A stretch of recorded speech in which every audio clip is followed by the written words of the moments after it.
हमारे भीतर जितने भी विचार चलते हैं उन विचारों के अनुसार हमारे को अपने चित्त का स्वरूप मालूम चलता है।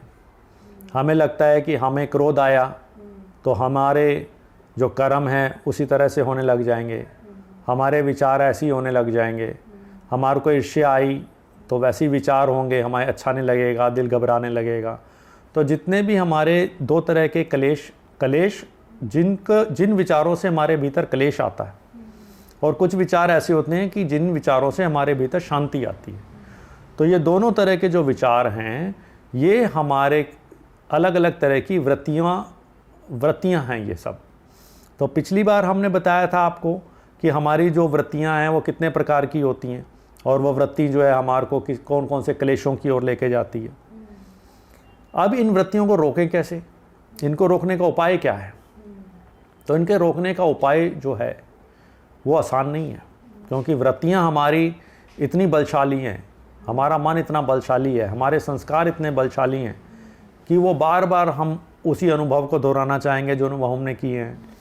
हम जो है कोई हमने चीज़ें अच्छी देखी तो वैसी वृत्ति जाएगी, बुरी देखी तो वैसी घृणा आएगी। अब ये टूटे कैसे? क्योंकि ये अगर टूट जाए तो तभी तो चित्त में शांति आएगी। इसको तोड़ने के लिए अभ्यास की ज़रूरत है। अभ्यास भगवत गीता में भी श्री कृष्ण भगवान ने कहा है कि भाई अर्जुन, अभ्यास और वैराग्य से ही मोक्ष की प्राप्ति होती है। तो ऐसे नहीं कि भाई तुम खड़े तो युद्ध करने के लिए हैं और जो है अंदर विचार तुम्हारे अंदर कुछ और आ रहे हैं, तो उससे नहीं काम चलेगा। तो जैसे विचार होंगे, क्यों प्रश्न है क्या कोई?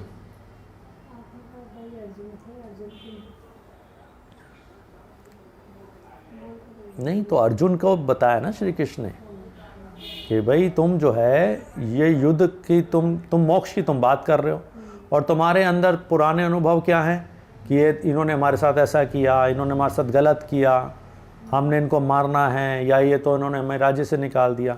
तो तुम अगर ये युद्ध छोड़ के चले जाते हो तो तुम खुश नहीं रह सकते।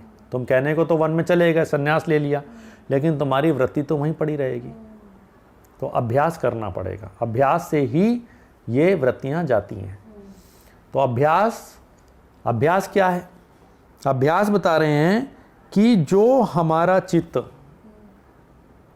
स्वभाव से चंचल है, तो चित्त है ना हमारा, ये स्वभाव से चंचल है, और ये इसको जब हम बार बार लाके एक ही हमारा जो कोई ध्येय है उसमें लगाने लग जाते हैं, जो भी हमारा एम है उसकी पुनरावृत्ति करने लगते हैं, तो हमारा जो अभ्यास है वो दृढ़ हो जाता है। और अब उस अभ्यास के दृढ़ होने से ही हमारा काम बनेगा।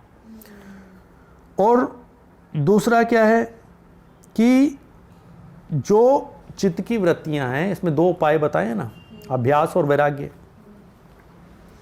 पुराने संस्कार जो हमारे भीतर हैं उससे हमारे जो मन है वो सांसारिक भोगों की ओर जा रहा है।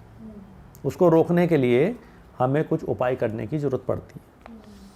फिर कहा है कि भाई जो वैराग्य है वो क्या है? वैराग्य मतलब कि हम जितने भी देखने और सुनने वाले विषय हैं हमारे, उनके प्रति हमारी कोई कामना ना रहे, तो वैराग्य है। अब लगता है ऐसे कैसे हो जाएगा भाई? अगर कामना ही नहीं रहेगी तो हम क्या करेंगे जीवन में? फिर जिएंगे किसके लिए? फिर क्या है? तो इच्छा है, इच्छा ही तुम्हारे जीवन को आगे प्रवाह देती है। लेकिन यहाँ पर योग में दूसरी बात हो रही है। यहाँ पे हमको अपनी कामनाओं की पूर्ति की या आनंद की बात नहीं हो रही कि भाई ऐसे तो मज़ा ही नहीं आएगा। हम मज़े के लिए नहीं आए, जीवन का उद्देश्य मज़े के लिए नहीं है। क्योंकि मज़े का मतलब हमारे लिए क्या है कि अच्छा खा लिया, अच्छा पहन लिया, घूम लिए, फिर लिए, ये हमारे लिए मज़े की बात है। लेकिन योग में ये बात नहीं हो रही। योग में कहते हैं कि भाई जो आनंद की प्राप्ति है वो हमें तभी होगी जब हम अपने स्वरूप में स्थित हो जाएंगे। और अपने स्वरूप में स्थित होने के लिए सारी तरह की वृत्तियों का निरोध होना चाहिए। और सारी तरह की वृत्तियों का निरोध करने के लिए हमें क्या करना पड़ेगा? कहते हैं, कुछ लोग कहते हैं भाई ध्यान करो, कुछ लोग कहते हैं माला जपो, कुछ लोग कहते हैं कि आप जो योगा करो। तो ये अलग अलग उपाय हैं कि इनमें से कोई भी एक उपाय हमने चुन लिया अपनी क्षमता के हिसाब से, जिसमें हम अपने को अच्छा समझते हैं उस हिसाब से। तो जो कोई उपाय हमने चुन लिया उस उपाय को हम फिर करते रहें, उसको छोड़े ना।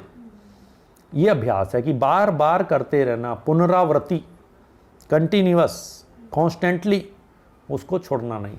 हमने कहा कि भाई हम एक माला रोज़ जपेंगे, अब जपेंगे तो फिर रोज़ जपना चाहिए। सोचा कि यार कल तो जपा ही था, आज छोड़ देते हैं, क्या फ़र्क पड़ जाएगा, तो फ़र्क पड़ जाएगा। फिर वो अभ्यास नहीं है, क्योंकि हम जिस विचारों की पुनरावृत्ति कर रहे हैं, जिन विचारों को हम बार बार लेके आ रहे हैं, वही इच्छाएं हमारी बनी रहती हैं। उसको तोड़ने के लिए हमें उसकी दूसरे विचार करने पड़ेंगे, दूसरे अभ्यास करने पड़ेंगे। तो भोग जो हमें परेशान कर रहे हैं, क्लेश दे रहे हैं, अगर वो क्लेश नहीं दे रहे, उसमें हम शांत हैं, हम प्रसन्न हैं, तो हमारे मन में विचार ही नहीं आएगा कि भाई हम इसको कैसे तोड़ें, हम और क्या करें। जो भोग विलास में लिप्त हैं, क्या वो मंदिर जाते हैं? उनको विचार ही नहीं आता। तो मंदिर मस्जिद कौन जाते हैं? जो परमात्मा की प्रति भी जिनका रुझान है, जिनके जीवन में कुछ ऐसे अनुभव घटित हो गए कि उनको जीवन में कुछ मलाल है किसी चीज़ का, उनको कोई सुख नहीं मिला, उनको कोई शारीरिक परेशानी है, तो उन लोगों को मंदिर मस्जिद गुरुद्वारे जाने का ख्याल आता है। तो बहुत कम लोग होते हैं जिनको परमात्मा के प्रेम से जो मंदिर में जाते हैं। प्रेम से नहीं है ना, दुख है, तकलीफ है, तभी हम जाते हैं। हम डॉक्टर के पास तभी जाएंगे जब हमारे को बीमारी कोई शरीर में है। तो मन में कोई तकलीफ हो गई, शरीर में कोई तकलीफ हो गई, कोई दुख हो गया जीवन में, जो चाहा वो नहीं मिला, तो हम कहते हैं भाई चलो भगवान को याद करते हैं, माला जपते हैं, कुछ करते हैं। अब हमने अभ्यास तो शुरू कर दिया, माला जपनी तो शुरू कर दी, 2 दिन जपा, 3 दिन जपा, 5 दिन जपा, फिर हमने कहा अरे यार ये क्या, कुछ हो तो रहा नहीं, जीवन तो बदल नहीं रहा। तो इसलिए अभ्यास में हमको कोई समय की बाध्यता नहीं रखनी है। अगर हमने समय की बाध्यता रख ली तो फिर वो अभ्यास से पहले ही हम निराश हो जाएंगे, पूर्ति नहीं होगी। इसलिए समय की बाध्यता नहीं है, केवल उस अभ्यास को कंटिन्यू करते रहने की ज़रूरत है। तो जब हम उस अभ्यास को कंटिन्यू करते रहते हैं तो वो धीरे धीरे विचार हमारा पक्का हो जाता है। तो हम जीवन में जो कुछ भी हैं वो अपने विचारों के आधार पे ही हैं।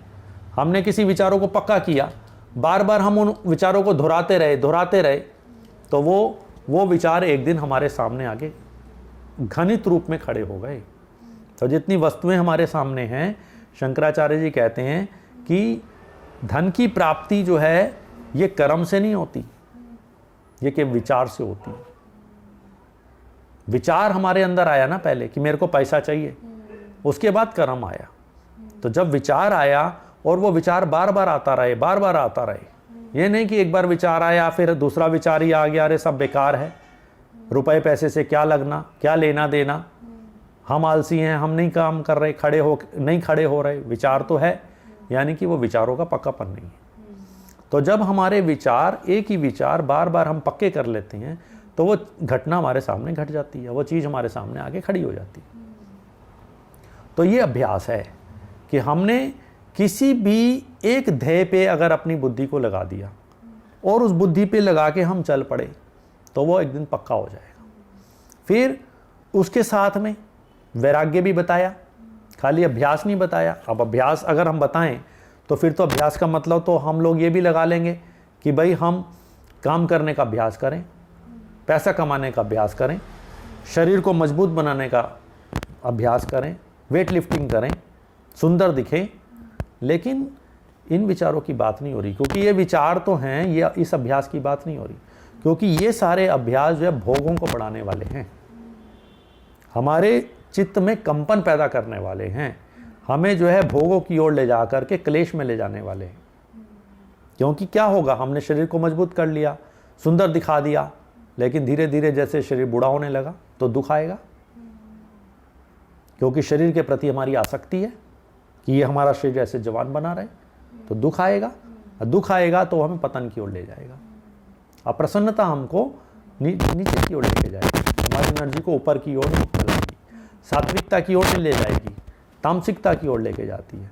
तो इसलिए इसके साथ में वैराग्य भी जोड़ दिया कि वैराग्य क्या है कि वैराग्य मतलब जिसमें हम जितने भी हमने कोई भी चीज़ देखी है, कोई चीज़ हमने किसी भी चीज़ को के बारे में सुना है, उसके प्रति हमारा कोई भी कामना ना हो, वो वैराग्य है।